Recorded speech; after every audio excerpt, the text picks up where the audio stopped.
वाले हैं जो कि हमको आगे की दिशा दिखाने वाले हैं, यानी कि आगे के डायरेक्शन दिखाने वाले हैं। अंशुल सहगल, कोटक महिंद्रा आईएमसी के पीएमएस हेड है, वो हमारे साथ जुड़ रहे हैं। अंशुल जी, बहुत बहुत शुक्रिया, थैंक यू वेरी मच। पहली बात तो मैं एक धन्यवाद आपको अभी दे देता हूँ इन एडवांस में, क्योंकि रात को हमने आपसे थोड़ा देर रात को संपर्क किया और आपने हाँ बोल दिया सुबह 10 बजे आने के लिए। इसके लिए पहले बहुत बहुत शुक्रिया sir, thank you very much, धन्यवाद। सर एक धन्यवाद ना मैं इस इंटरव्यू के बाद आपको दूंगा, क्योंकि बहुत सारे कुछ ऐसे सवाल हैं जो हम आपसे जानना चाहते हैं, फिर आपको वो धन्यवाद भी मैं दूंगा। तो सर शुरुआत कर रहे हैं क्वेश्चंस की। तो मेरा जो पहला क्वेश्चन है ना सर, वो यही है कि अब आगे क्या होगा। यहाँ तक सारी चीज़ें लग रहा है कि मार्केट के अंदर डिस्काउंट है, अर्निंग, यूएस क्रूड, सब कुछ। अब आगे बाजार कैसे चलेगा, किसको देख के चलेगा, बजट को, पॉलिसीज को, किसको देख के sir? Dimpy ji, thank you. आपसे बात करने के लिए मुझे आप अगर 5 मिनट पहले भी बोलेंगे तो भी आ जाऊंगा। तो कल रात का टाइम तो बहुत लंबा था, तो thank you for inviting me. मुझे सर थैंक यू वेरी मुझे मच, ऐसा लगता थैंक है। You very much, thank you sir. हाँ, मुझे ऐसा लगता है कि इस समय मार्केट में कभी हाँ कभी ना का माहौल है। क्या हो रहा है कि एक दिन के लिए मार्केट चलती है, लोग थोड़ा सा बुलिश हो जाते हैं, अगले दिन गिर जाती है, लोग बेरिश हो जाते हैं। बाय एंड लार्ज अगर आप थोड़ा लंबा समय देखें, लास्ट ईयर दिसंबर से इस साल का दिसंबर, तो आप देखेंगे कि मार्केट में माहौल मंदी का बढ़ता ही गया है। Cash levels domestic institutional investors के बढ़े हैं। जो शॉर्ट पोजीशंस हैं, चाहे एफआईआईस की हो, चाहे एचएनआईस की हो, चाहे प्रॉप की हो, वो बढ़ी हैं। और ये माहौल हमें ये बताता है कि ये मार्केट हैवी नहीं है। इस मार्केट में इतनी तेजी का माहौल नहीं है कि हमें डर के बैठना चाहिए। इस मार्केट में मंदी का माहौल है, जिस वजह से मार्केट को थोड़ा नीचे की तरफ का सपोर्ट मिलेगा। ये जरूर हो सकता है कि कुछ पीरियड के लिए, जनवरी फरवरी कहते हैं कि पीरियड थोड़ा वॉलेटिलिटी का होता है। ये जरूर है कि उस पीरियड में वॉलेटिलिटी आ सकती है, लेकिन क्या अगले साल मंदी का माहौल रहेगा, हमें लगता है कि ये मुश्किल है। और एक चीज जो हमें याद रखनी चाहिए वो ये है कि इस साल में जबकि पिछले 2-3 महीने में हमने एफआईआईस को इंडियन मार्केट्स खरीदते हुए देखा है, लेकिन पूरे साल में एफआईआईस ने $20 बिलियन से ज्यादा की बेच की है, उन्होंने बेचा है इस मार्केट को। वो पैसा अभी हायर लेवल्स पे वापस आना है। तो अगर वो वापस आएगा इतना पैसा, तो आप समझ सकते हैं कि मार्केट किस तरफ को चलेगी। हमारा हमारा हमें ये लगता है कि अगर कोई ग्लोबल इवेंट हो जाए तो बात दूसरी है, लेकिन इस मार्केट को डाउनसाइड सपोर्ट है। बिल्कुल अंशुल, बहुत स्वागत है आपका। Good morning and thanks for your time again. Mansi this side, market को सपोर्ट मिलता हुआ दिख रहा है, फंड बाइंग के टेक्स जिस तरह से नजर आ रहे हैं, आपका take India within the emerging market pack क्या है? क्या आपको लगता है कि अपॉर्चुनिटीज जो हैं इंडिया डेडिकेटेड फंड एलोकेशन में नजर आएंगी? कंजम्पशन थीम्स की अगर हम बात करें, डोमेस्टिक प्लेज हैं कई सारे सेक्टर्स जो कि डोमेस्टिक मार्केट को सबसे ज्यादा फोकस में रखते हैं, उन सेक्टर्स पर नजर रखनी चाहिए, क्योंकि इन दिनों इंडिया का अंडरटोन काफी बुलिश है। और पिछले साल के मुकाबले अगर हम देखें, आप इस पूरे 2022 के साल को भी देखें, ग्लोबल सेंटिमेंट्स को अगर ध्यान में रखा जाए कई सारे चैलेंजेस ग्लोबल मार्केट्स ने फेस किए, बावजूद इसके भारतीय बाजार का अंडरटोन तो काफी बुलिश रहा। सेक्टर्स क्या ग्लोबल थीम को साइड में रखते हुए डोमेस्टिक थीम पर ज्यादा फोकस होना चाहिए? Good morning Mansi. बिल्कुल आप ठीक कह रही हैं कि ग्लोबल थीम्स, क्योंकि दुनिया में इतनी अनसर्टेनिटी है, यूएस के अंदर मॉनेटरी टाइटनिंग हो रही है। अगर आप यूक्रेन रशिया का वॉर देखें तो उस वजह से इतनी अनसर्टेनिटी है, एनर्जी अनसर्टेनिटी है।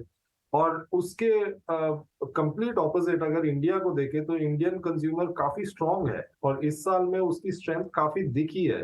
जहां हमने देखा है कि कमोडिटी प्राइसेस बढ़े हैं, उस कमोडिटी प्राइस इंक्रीज से थोड़ा कंजम्पशन कम होना चाहिए था, लेकिन वो दिखता नहीं है कंपनीज के रिजल्ट में। उनकी वॉल्यूम ग्रोथ स्ट्रांग है।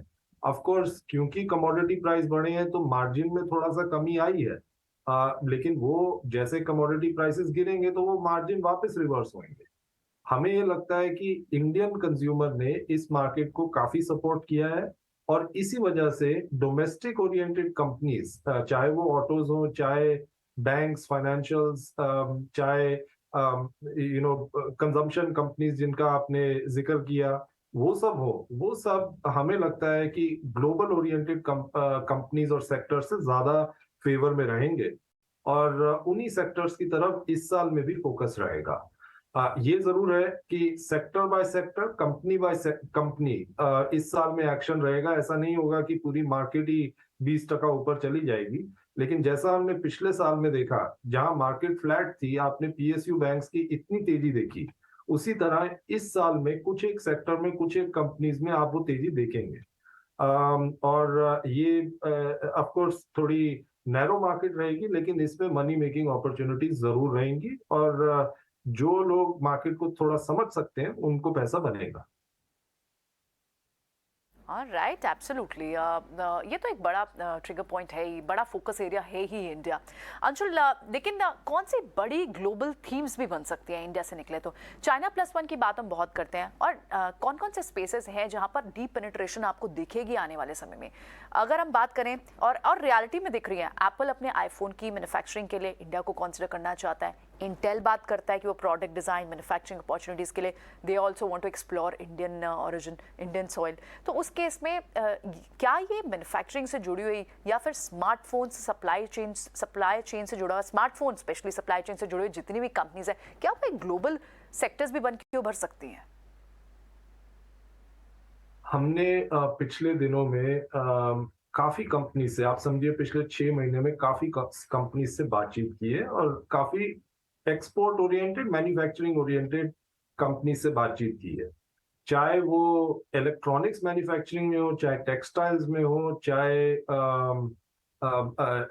केमिकल्स में हो, एक जो सब में थ्रेड कॉमन दिख रहा है हमें, वो ये है कि अब आगे चल के इंडिया में जो भी कंजम्पशन होगा वो मैन्युफैक्चर इंडिया में ही होगा। और अभी की हमारी जो कैपेसिटीज हैं वो पूरी हमारी डिमांड को मीट नहीं कर सकती, लेकिन कैपेसिटीज धीरे धीरे बढ़ती जाएंगी। मैं अगर आपको एक एग्जांपल दूं तो एक केमिकल कंपनी है जो कि हमारे पोर्टफोलियो में है, और उनका पिछले साल तक जो कैपेसिटी एडिशन था, वो आप समझिए 3,000 करोड़ का इस साल में है, 2,000 करोड़ का पिछले साल में था। और वो ऐसा कहते हैं कि हमारा अगले 5 साल में 15,000 करोड़ का कैपेसिटी एडिशन होगा। आप समझ सकते हैं कि कितनी डिमांड वो देख रहे हैं, जिस वजह से इतना पैसा वो अपनी कैपेसिटीज बिल्ड करने में लगा रहे हैं, या उन्होंने इसका प्लानिंग की। और इसका रीजन यही है कि एक तो हमारी जो डोमेस्टिक डिमांड है वो डोमेस्टिक सोर्सेज से ही मीट होगी, इंपोर्ट्स इस कंट्री में धीरे धीरे घटते ही जाएंगे। और दूसरा, जो दुनिया की डिमांड है जो चाइना मीट करता था, उसका कुछ पोर्शन इंडिया की तरफ जरूर आ रहा है। इसका मतलब ये नहीं है कि सारी जो दुनिया की डिमांड है जो चाइना मीट करता है वो इंडिया आ जाएगी। चाइना की अभी भी स्ट्रेंथ्स बहुत हैं। जो लार्ज स्केल बल्क मैन्युफैक्चरिंग है उसके अंदर चाइना को हम compete नहीं कर सकते, लेकिन जो स्पेशलिटी रिक्वायरमेंट्स है, जो छोटी नीश रिक्वायरमेंट्स है, उसके अंदर इंडिया का कंपटीशन जरूर हो सकता है, और इंडिया compete करेगा। आपने सही कहा, एप्पल का आईफोन और भी जितने सैमसंग के फोन्स जो सब दुनिया में बनते थे, चाइना में बनते थे, अब वो इंडिया में बन रहे हैं। लेकिन उनके कुछ कंपोनेंट्स हैं जो अभी भी चाइना में बनते हैं, वो हाई वैल्यू कंपोनेंट्स हैं। चिप्स हो गई, स्क्रीन्स हो गए, उनका जो हाई वैल्यू कंपोनेंट्स का इंडिया की तरफ आना है वो अभी बाकी है, और हमें लगता है कि अगले 1, 2, 3 साल में वो भी हमें दिखेगा। तो इंडिया में डेफिनेटली ये ट्रेंड हमें ज्यादा दिखता जाएगा। डिफेंस इंडिजनाइजेशन, दुनिया को एक्सपोर्ट करना, अपनी डोमेस्टिक रिक्वायरमेंट्स को मीट करना, ये एक डेफिनेट ट्रेंड है। ठीक है अंशुल, मेरा तो बहुत ही बेसिक सा सवाल है। अभी रिसेंटली आपने कौन से शेयर ऐड किए हैं, उसके पीछे का कन्विक्शन क्या था, और कौन से शेयर आपने बेचे हैं, उसकी वजह क्या थी, क्यों उनको बेचा और क्यों उन शेयर्स को, नए वाले शेयर्स को खरीदा? उसके 2 रीज़न भी बता देंगे तो काम हो जाएगा सर, हमको आइडिया लग जाएगा कि आप कैसे सोच रहे हैं और हमको कैसे सोचना है। अब इस साल में डिम्पी क्या हुआ है कि रॉ मटेरियल प्राइसेस काफी बढ़े हैं, क्योंकि कमोडिटी प्राइसेस बढ़े हैं। उस वजह से काफी कंपनीज के मार्जिन्स कंप्रेस हुए थे। और ये कंपनीज जबकि फ्रंटलाइन इंडेक्स फ्लैट है या ऊपर है कुछ 6-7%, जो नीचे की कंपनीज हैं वो कुछ 30-30, 40-40% नीचे है, क्योंकि उनके मार्जिन कंप्रेस हुए थे। हमें इन कंपनीज में अपॉर्चुनिटी दिखती है। हमें ऐसा लगता है कि इन कंपनीज में मार्जिन अगले साल में रिवर्स होंगे। और थोड़ा ये भी होता है कि आपको स्टील की रिक्वायरमेंट है अपने प्रोडक्ट को बनाने के लिए। स्टील के भाव पिछले महीने में बहुत बढ़ गए। अब आप इमीडिएटली तो उसको पास ऑन कर नहीं सकते, आपको 1 क्वार्टर लगता है उसको पास ऑन करने में। तो इसलिए मार्जिन आपका हिट हो गया, लेकिन आपका जो कॉस्ट पास ऑन है वो 1 क्वार्टर के बाद हुआ। उसका बेनिफिट आपको अगले क्वार्टर में दिखेगा। हमें ऐसा लगता है कि ऐसी बहुत कंपनीज हैं जिनके अंदर ये मार्जिन इम्पैक्ट की वजह से उनकी जो उनके स्टॉक प्राइसेस नीचे आ गए हैं, वो हमें काफी इंटरेस्टिंग लगते हैं। कुछ फाइनेंशियल्स में एनबीएफसीज हैं जिनको मार्केट बिल्कुल भूल चुकी है, उनके अंदर अपॉर्चुनिटीज है। राइजिंग इंटरेस्ट रेट एनवायरनमेंट में उनके मार्जिन एक्सपैंड होंगे, जो कि हमें लगता है एक अपॉर्चुनिटी है। अगले साल में वैल्यूएशंस काफी फेवरेबल है।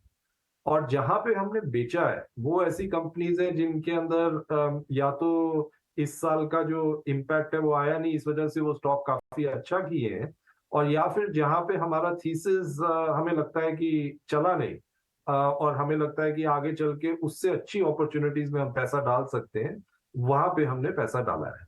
तो ये कुछ हमने इस साल में रीजेक किया है अपना पोर्टफोलियो।